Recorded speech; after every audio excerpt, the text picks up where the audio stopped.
જગત સત્ય છે, જગતમાં રહેલા પદાર્થો પણ સત્ય છે, અને સત્ય છે તો એ વસ્તુનો અભાવ હોઈ શકે નહીં. આ સિદ્ધાંત છે. જગતને સત્ય માની તો જગતમાં રહેલા બધા પદાર્થો પણ સત્ય છે. પદાર્થો સત્ય છે તો પદાર્થોનો અભાવ પણ હોઈ શકે. કોઈ પણ વસ્તુનો અભાવ નથી થતો, પણ આવિર્ભાવ તિરોભાવ થાય છે. વસ્તુ અમુક કાળમાં દેખાય છે, અમુક કાળમાં એ લુપ્ત થઈ જાય છે. પણ જો આપણે એમ કહીએ છીએ કે ઘટો નાસ્તિ, ઘટ નથી, ઘટ નથી એમ કહી રહ્યા છે તો ઘટ તો રહેલો છે. ઘટ નાસ્તિ છતાં પણ ઘટ એક શબ્દ તો રહેલો છે, તો એને કોરસ્પોન્ડિંગ કોઈ અર્થ હોય તો જ શબ્દ હોય ને. તો ઘટો નાસ્તિ એટલે કોઈ કાળમાં કોઈ દેશમાં ઘડો અત્યારે દેખાતો નથી, પણ ઘડો છે ખરો તો જ ઘડાનો આપણે ઉલ્લેખ કરી રહ્યા છીએ. કોઈ દેશ કાળમાં એ પ્રકટ નથી, અપ્રકટ છે, પણ એ ઘડો છે તો બોલીએ છીએ કે ઘડો નથી.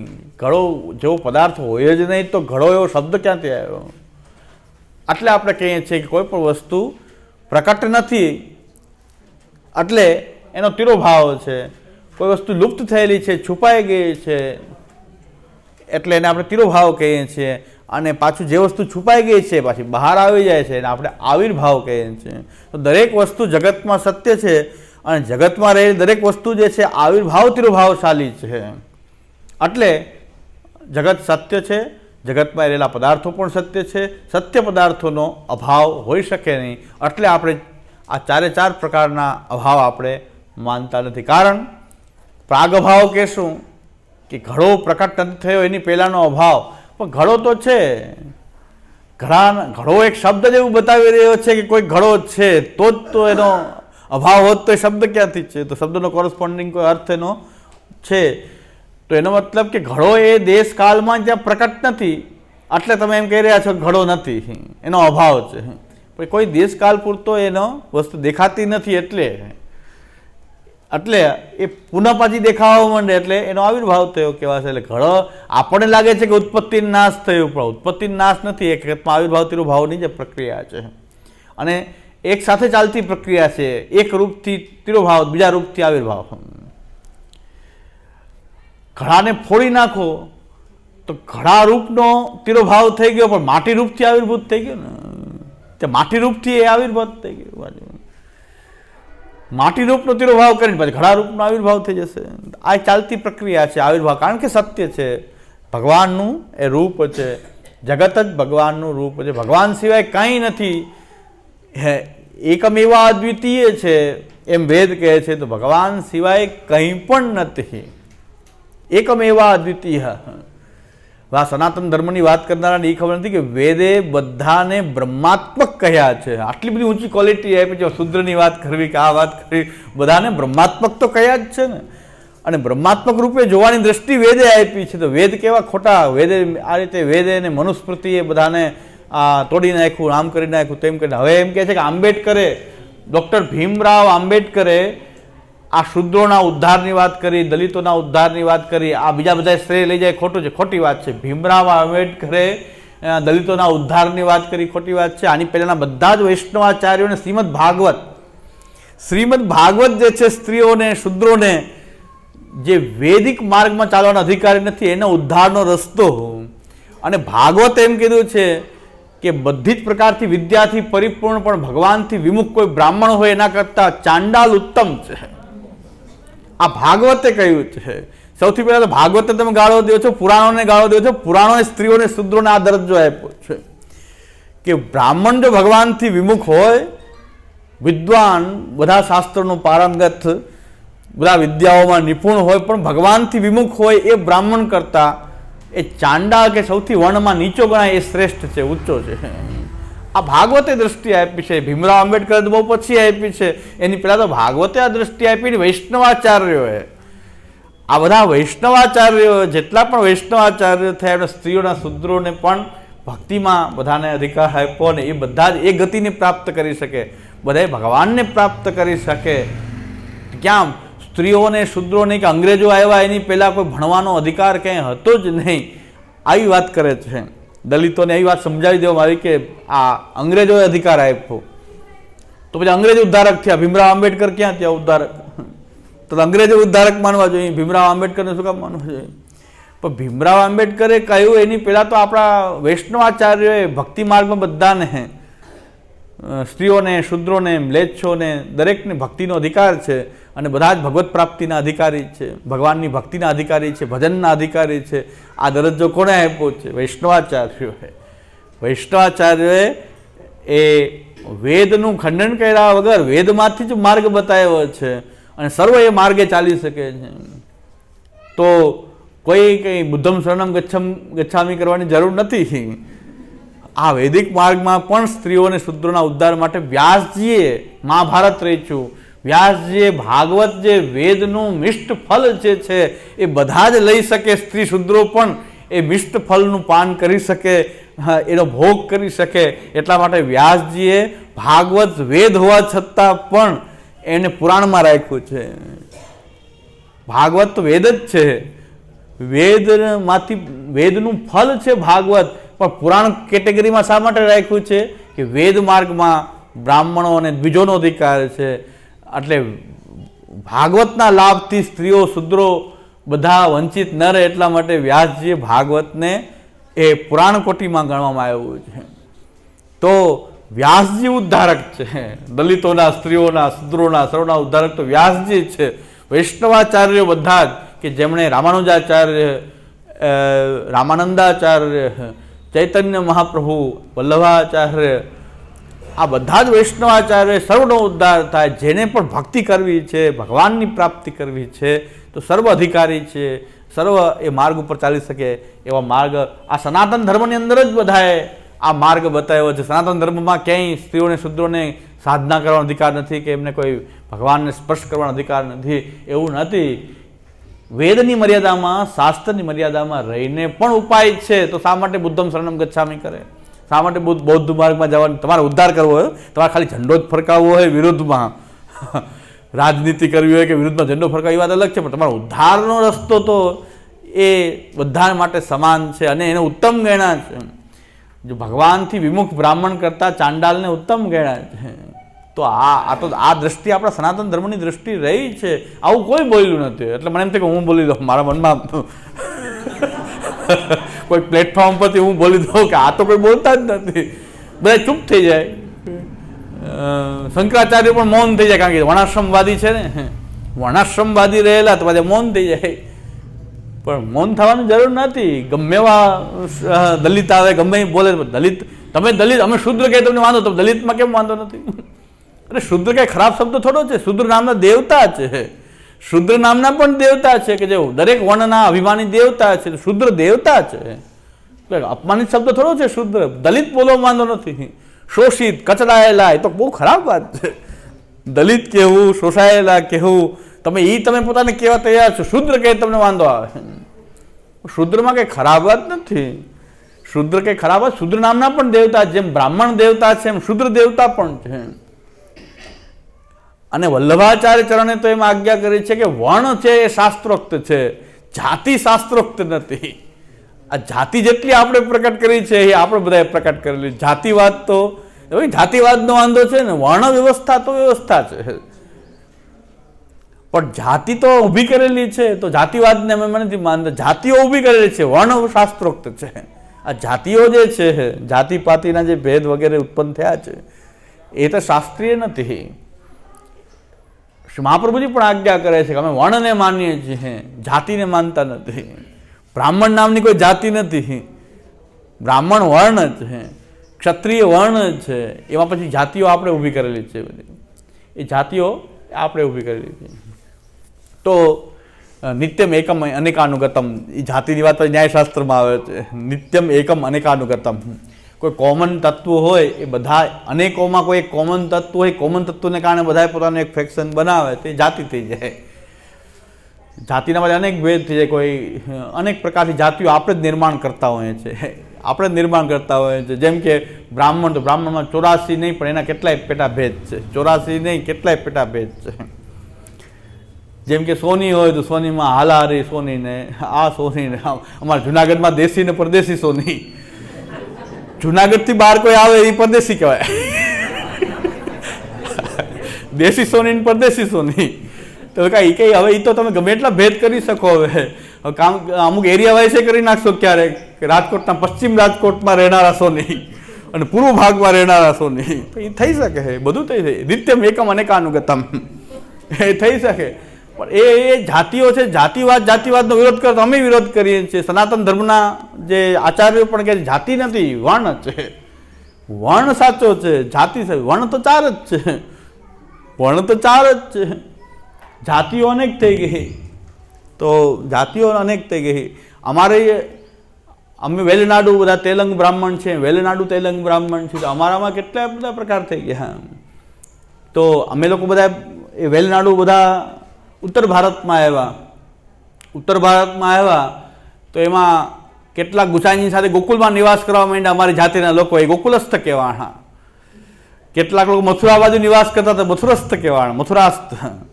કેટલાક સાગરમાં નિવાસ કરે, સાગરસ્થ.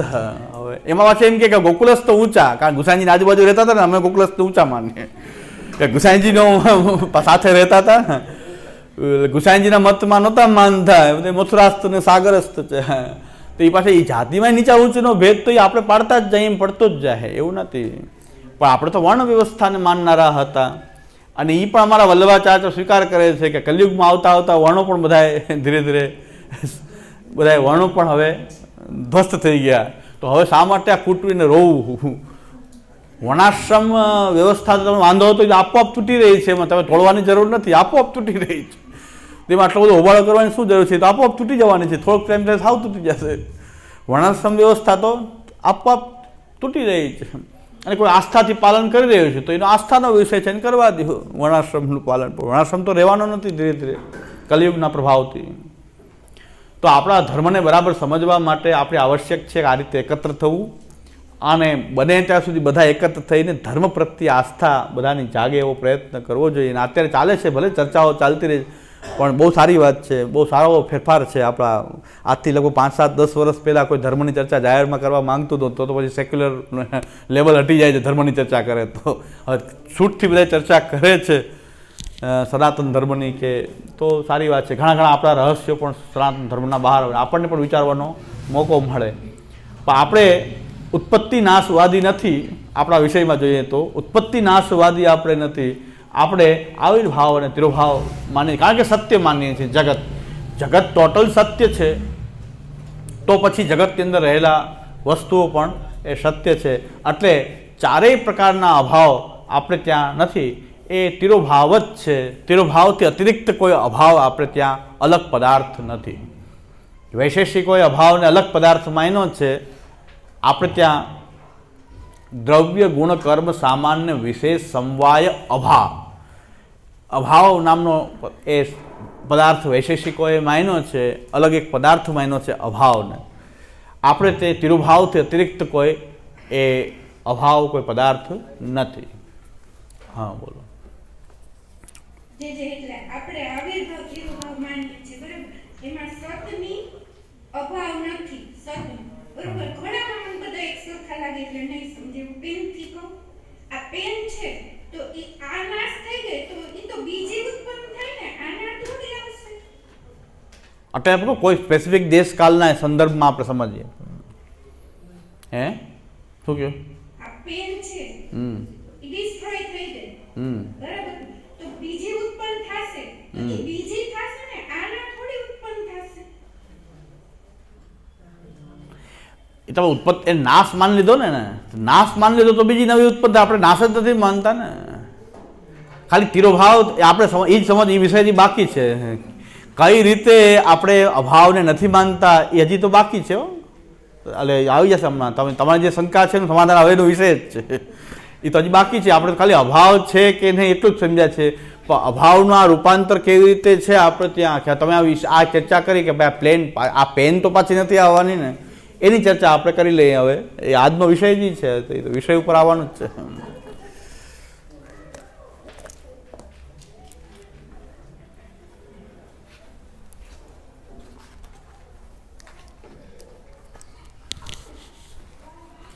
આપણા ગ્રંથોની ખૂબી એ છે, કોઈ પણ ગ્રંથ લે, ગ્રંથ અધ્યયન કરીએ ને, જો આપણે સરસ ઇન્વોલ્વમેન્ટપૂર્વક અધ્યયન કરીએ ને તો આપણને એમ થાય કે પ્રશ્ન શું, કંઈક આવા પ્રશ્ન જાગે, કોઈ સંભાવના જાગે, કોઈ પ્રશ્ન જાગે, કોઈ શંકા જાગે. જો બારીકાઈથી અધ્યયન કરીએ તો શંકા જાગે, કોઈ સંભાવના જાગે. પણ આપણા ગ્રંથોની ખૂબી એ છે કે આગલો એ વિષય આવતો જ હોય છે. જે વસ્તુ આપણા મનમાં કોઈ જિજ્ઞાસા જાગે એ વસ્તુ ગ્રંથકારે એવી રીતે બધા જ ગ્રંથોમાં જોયેલું છું. આપણને મનમાં થાય કે શું હશે, હું ભણાવતો હું ત્યારે પણ જે પણ હોય તરત જ આવું પૂછે. મેં કીધું એ તો આવે જ, ચાના પછીનો ટોપિક આ જ છે, જોઈ લ્યો. એ આપણે હજી લેવાનું બાકી છે. એટલે આ ગ્રંથ, આપણા દરેક ગ્રંથોની આ એક ખૂબી છે કે ગ્રંથકારોએ પહેલેથી વિચાર્યું કે આ પ્રશ્ન ઉપસ્થિત થશે, એટલે મહાપ્રભુજી ન થાય તો એ શંકા નાનું કરીને, શંકા ઉત્પન્ન કરીને પોતે જ જવાબ આપી દે. નાનુંથી શંકા ઉત્પન્ન કરીને પણ કદાચ ન થાય તો એક શંકા ઉત્પન્ન કરી લે ગ્રંથકાર પોતે જ, કોઈ કરે નહીં તો પોતે જ ઉત્પન્ન કરેલી શંકા. અને જે વસ્તુ આપણા મનમાં જિજ્ઞાસા હોય એ ગ્રંથનો આગલો ટોપિક જ હોય. હકીકતમાં આ દરેક ગ્રંથ આપણે ભણીએ ત્યારે આપણને આ અનુભવ થાય જ છે. અમારા ગુરુજનો પણ કહેતા કે અમારા ગુરુજી હતા, એટલે ગુરુજન એમ કહેતા કે અમારા ગુરુજી હતા કોઈથી ગરમ જ ન થતા. ગમે એટલા પ્રશ્ન કરો, ન આવડે કે ગરમ જ ન થાય ક્યારેય. પણ એક જ વાત, કે એક જ આપણે પૂછીએ તો એક જ કહે, ઓ અભી આને વાલા હે ટોપિક, આ જાયગા. તમે કેટલી વાર બોલો તો એમ કહે વો અભી આएगा, हाँ वो टॉपिक आ जाएगा, अभी आगे आएगा, जा शांति रखो થોડી, वो आ जाएगा. આટલું જ જવાબ દેતા આવી જશે આગળ. હકીકતમાં ટોપિક હોય જ, આપણે અગાઉથી શંકા થઈ ગઈ હોય એ ટોપિક આગળ હોય જ. પછી આગળ ટોપિક આવશે ત્યારે સમજાવશું ને.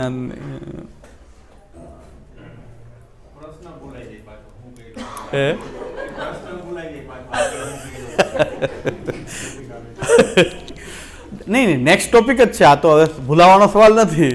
હવે આપણે એના ઉપર જ જઈએ છીએ કે તિરુભાવની પ્રક્રિયા એટલે આપણે અભાવ કેમ નથી માનતા, કેવી રીતે નથી માનતા.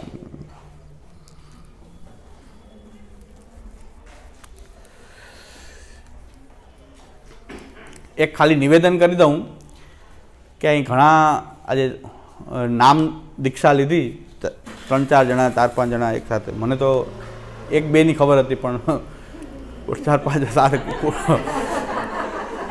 એક નિવેદન કરી દઉં કે નામ દીક્ષા એક મોટી દીક્ષા છે કે આપણને ભગવાન નામ આપણને મળે છે. મહાપ્રભુજીનો આ દિવ્ય સંપ્રદાય, વલ્લભાચાર્યનો સંપ્રદાયમાં પ્રવેશની દીક્ષા છે.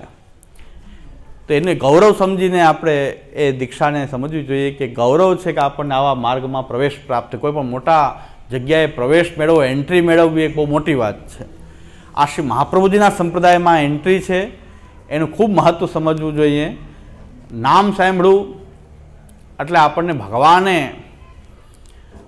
ઉદ્ધાર કરવા માટે પોતાનું નામ જે છે એ જીવોના કલ્યાણ માટે, ઉદ્ધાર માટે, પોતાની પ્રાપ્તિ માટે ભગવાને પોતાનું નામ પ્રકટ કર્યું છે. નામમાં એ સામર્થ્ય ભગવાને રાખ્યું છે કે નામ માત્રનો આશ્રય લઈને ભગવાન સુધી પહોંચી શકાય છે, પ્રભુ સુધી પહોંચી શકાય છે. ભક્તિ માર્ગમાં પણ પ્રવેશ મેળવી શકાય છે, ભક્તિ દ્રઢ કરી શકાય. બધામાં નામ એ પ્રારંભ છે, ભગવાનનું નામ, શ્રી કૃષ્ણ નામ. અને એ કૃષ્ણ નામ મળવું એટલે આપણો ભગવાન તરફનો રસ્તો આપણને પ્રાપ્ત થવો, એટલી એની મહત્તા સમજીને નામ દીક્ષાને સમજવી અને નામ દીક્ષાને રોજ યાદ કરવી. જેટલું બને એટલું શ્રી કૃષ્ણ શરણમમાં નિયમપૂર્વક કરવું જ જોઈએ. આ મારું હવે કર્તવ્ય છે. અષ્ટાક્ષર મંત્ર શ્રી કૃષ્ણ શરણમમાં, હવે હું સંખ્યા નથી કહેતો કેટલી માલા કરવી, 2, 5, 10 માલા કરવી, પણ જેટલું બને એટલું અષ્ટાક્ષરને ભૂલવું નહીં. દીક્ષા મંત્ર ક્યારેય ભૂલવો નહીં. બધું કામ છોડીને પહેલું કામ આપણું એ છે. બીજા કામ દેહ સંબંધી છે, આત્મ સંબંધી કામ છે કે આપણે દીક્ષા મંત્રને યાદ કરવું, એનું સ્મરણ કરવું. બીજા સંપ્રદાયોમાં તો અમુક નિશ્ચિત માલાઓ કરવાનું કહેવાય, આપણે નિશ્ચિત નથી કહેતા. જેટલું કરીએ એટલું ઓછું એમ માની અને ભગવાન નામ શ્રી કૃષ્ણ શરણમમાં લેતા રહેવું જોઈએ. આ નામ દીક્ષા પછીનું કર્તવ્ય. અને કૃષ્ણ મારો રક્ષક છે. કૃષ્ણ એ પરાત્પર પૂર્ણ બ્રહ્મ તત્વ પરમાત્મા શ્રી કૃષ્ણ એ મારો રક્ષક છે. બધા જ દેવી દેવતાઓ આદિ બધા જ એની વિભૂતિ છે. મારો રક્ષક શ્રી કૃષ્ણ જ છે. એવો દ્રઢ આશ્રય શ્રી કૃષ્ણના ચરણારવિંદમાં રાખવો. અને કૃષ્ણ પરમ બ્રહ્મ પરમાત્મા છે એ સર્વનો જગતગુરુ પણ કૃષ્ણ જ છે. બીજા બધા જગતગુરુ ભલે કરે, પણ કૃષ્ણ સિવાય કોઈ જગતગુરુ